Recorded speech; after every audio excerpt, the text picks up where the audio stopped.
अगर तुम JEE 2024 के अंदर एग्जाम देने जा रहे हो तो मेरी बातों को ध्यान से सुनना, क्योंकि मैं इस वीडियो के अंदर वो रोड मैप देने वाला हूँ जिस रोड मैप को अगर तुमने फॉलो किया, मैं गारंटी के साथ कर रहा हूँ 180 to 190 मार्क्स तुम्हारे गारंटी आएंगे। यानी कि कम से कम 98 परसेंटाइल तुम स्कोर कर जाओगे, जिसकी वजह से एक अच्छा NIT या फिर IIIT कॉलेज तुम्हें गारंटी मिलेगा और 100% मिलेगा। अभी होगा कैसे, इसके लिए सबसे पहले तुम्हें ये चीज़ समझनी है कि तुम्हारे पास टाइम कितना बचा है। अभी से लेकर के चलो तो 5 महीने का टाइम है, यानी कि टोटल 20 हफ्ते का टाइम। जैसे जैसे वीडियो को आगे बढ़ करके देख रहे होगे तुम्हारे पास टाइम और कम होते जा रहा होगा, यानी कि अभी के हिसाब से लेकर के चलूँ तो 150 दिन का टाइम तुम्हारे पास बचा है। अब 150 दिन के अंदर तुम्हारे पास चैप्टर है 100 चैप्टर 150 दिन, क्योंकि अप्रॉक्सीमेटली लेकर चले तो JEE के सिलेबस में 100 चैप्टर है। तो यहाँ पर तुम्हें एक हफ्ते के अंदर कम से कम 6 से 7 चैप्टर को निपटाना पड़ेगा, तभी जा करके तुम यहाँ पे अपने रिवीजन के टाइम को भी निकाल सकते हो। बट अगर तुम इस वीडियो को 2 महीने 3 महीने बाद देख रहे हो तो उस कंडीशन में तुम्हारे पास और कम टाइम बचेगा। पॉसिबल तब भी है, मैं मना कभी भी नहीं कहूँगा, क्योंकि यहाँ पे अगर मैं तुम्हारा मनोबल अभी तोड़ दूँ तो भी एग्जाम देने तुम्हें जाना है, तो मनोबल टूट करके क्यों जाओगे? मोटिवेशन के साथ जाओ ना। आधे दिन के अंदर भी अगर तुम तैयारी कर रहे हो तो भी तो मोटिवेशन के साथ जाओ। जब घुसो तो टीचर को लगे कि यार ये चोमू बच्चा नहीं है, ये लोलू पोलू बच्चा नहीं है, ये कोई अलग ही टाइप का बच्चा है। कोई अगर तुम्हारा दोस्त पूछ रहा है ना तो उससे बोलो हाँ भाई कंप्लीट है, सारा कंप्लीट है, रैंक 1 तो मेरी आने वाली है। एकदम कॉन्फिडेंट होकर के बात करो। अगर तुम्हारे दोस्त आकर के कहते हैं भाई रियलिटी की बात करना, ये तो हवाबाजी, रियलिटी को जितना मन में याद करो, रियलिटी क्या है? कुछ ही नहीं पढ़ा तुमने, ये रियलिटी है। एग्जाम के अंदर जाओगे रोतड़ू सा मुंह बना रहे हो, ये रियलिटी है। इस रियलिटी को याद करके एग्जाम देने जाओगे तो उससे बढ़िया भाई रियलिटी को याद ही मत करो। मोटिवेशन रहेगा तो कुछ ना कुछ अच्छा स्कोर कर जाओगे, ये बात को समझो। इसके बाद टाइम टेबल की बात करूँ, अभी के टाइम पे तुम्हें अगर कोई टाइम टेबल फॉलो करना है तो वो ये टाइम टेबल हो सकता है, मैं रफली मेक कर रहा हूँ। इसके अलावा तुम अपने हिसाब से मेक कर सकते हो। तुम सुबह 6 बजे उठ जा रहे हो, स्टडी करोगे 7 से 1 में, हाँ 7 बजे से लेकर के 1 बजे तुम स्टडी करोगे। नहाना धोना 6 से 7 में कर लो, जो करना वो कर लो। 7 से लेकर के 1 तक में स्टडी करोगे। लंच का टाइम 1 से 2 का होगा। स्टडी फिर से बैठ जाओगे 2 से लेकर के 6 बजे तक। 6 से 7 में आराम से ब्रेक लोगे, बाहर जाओगे, घूम घाम के आ जाओगे। इस टाइम पे तुम्हें कोई सीरीज, कोई मूवी, कोई गाना नहीं सुनना।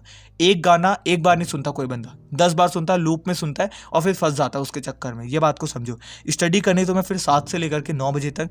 डिनर का टाइम होगा 9 से 10 में और स्टडी का टाइम होगा 10 से 12 में। इसके बाद तुम 12 बजे सो जाओगे। इस हिसाब से तुम्हारी 14 घंटे की स्टडी होगी, अगर तुम इस टाइम टेबल को जो है वो फॉलो करते हो। इसके बाद सबसे इंपॉर्टेंट चीज़ कह रहा हूँ, फिक्स मटेरियल का यूज़ करना। तुम्हारे कोचिंग के अंदर से जो तुम्हें मटेरियल मिल रहा है उसको यूज़ करो। अभी के टाइम पे एक्स्ट्रा चीज़ों को यूज़ करने की या फिर एक्स्ट्रा चीज़ें मंगाने की, ढूंढने की, खरीदने की, जब तक कि ये नहीं है कि भाई इसके अंदर से आएगा, तब तक कोई ज़रूरत नहीं है। फिक्स मटेरियल का यूज़ करो, फिक्स कोचिंग का यूज़ करो, उसके वहाँ से मटेरियल जो मिल रहा है उसका यूज़ करो, ये काफ़ी इंपॉर्टेंट है। इसके बाद बात करूँ, स्प्लिट कर लो 2 भाग में अपने चैप्टर्स को। एक होंगे आपके बिग चैप्टर्स, एक होंगे आपके स्मॉल चैप्टर्स। बिग चैप्टर में आपकी जिनकी ज़्यादा वेटेज होगी वो चैप्टर्स होंगे। अब ज़्यादा वेटेज कौन से चैप्टर रखते हैं अगर बताना है, अगर नहीं पता तो मेरे को कमेंट बॉक्स में कमेंट करूँ, मैं तुम्हारे लिए इसके ऊपर भी वीडियो बना दूंगा कि ये चैप्टर में से तुम्हारे ज़्यादा मार्क क्या आते हैं, इस चैप्टर में से कम मार्क्स से आते हैं, ये सब बना दूंगा मैं तुम्हारी, ठीक है।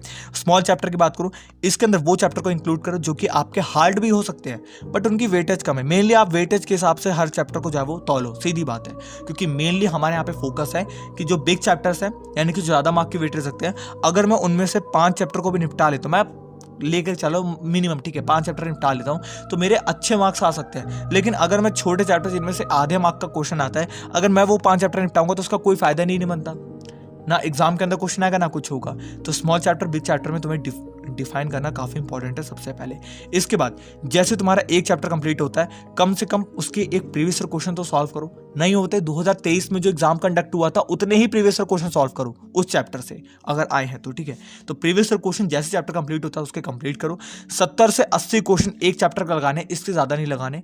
मेरी बात समझो, 100 से 150 क्वेश्चन मत लगाओ, 70 से 80 ऐसे क्वेश्चन लगा लो जो कि तुम्हारे हाईली एफिशिएंट वाले क्वेश्चन हो। हाईली एफिशिएंट वाले कहाँ से मिलेंगे? कोचिंग मटेरियल के अंदर आपके इंक्लूड होते हैं। अपने टीचर से बोलो भाई मेरे को अच्छे वाले क्वेश्चन देना, 70 से 80, 100 तक दे दो, इससे ज़्यादा मत देना। एक चैप्टर के 70 से 80 क्वेश्चन, अभी के टाइम पे ज़्यादा टाइम नहीं है कि हम 150 क्वेश्चन सॉल्व करेंगे। 70 से 80 इज द इनफ अमाउंट, सबसे इंपॉर्टेंट है। इसके बाद फिजिक्स की बात करूँ, 100 मार्क का होता है, केमिस्ट्री 100 मार्क का होता है, मैथ्स 100 मार्क का होता है। लेकिन इसके अंदर मैं आपसे एक चीज़ कहना चाहूँगा कि फिजिक्स, अगर आप मतलब फिजिक्स के पेपर की बात करूँ तो इसके अंदर तुम्हें कम से कम 16 से 17 क्वेश्चन सॉल्व करने हैं। ये चीज़ को समझो, अगर तुम्हें 98 to 99 परसेंटाइल चाहिए। अगर तुम्हें यहाँ पे केमिस्ट्री को सॉल्व करना है तो इसके अंदर तुम्हारे 20 से 21 क्वेश्चन कम से कम सॉल्व होने चाहिए। और मैथ्स की बात करूँ तो कम से कम यहाँ पे 14 से 15 क्वेश्चन या फिर 12 क्वेश्चन तो यार मिनिमम है, एंड है तुम्हारा, इतने क्वेश्चन तुम्हारे सॉल्व होने चाहिए। अगर तुमने इस चीज़ को कर लिया तो मैं गारंटी के साथ कर रहा हूँ फोड़ की नहीं फाड़ करके आओगे। अब यहाँ पे तुम्हें मैं कुछ इंपॉर्टेंट चैप्टर बता देता हूँ, इसको ध्यान से सुनना, मैं लिखा हुआ कुछ नहीं आएगा, ठीक है।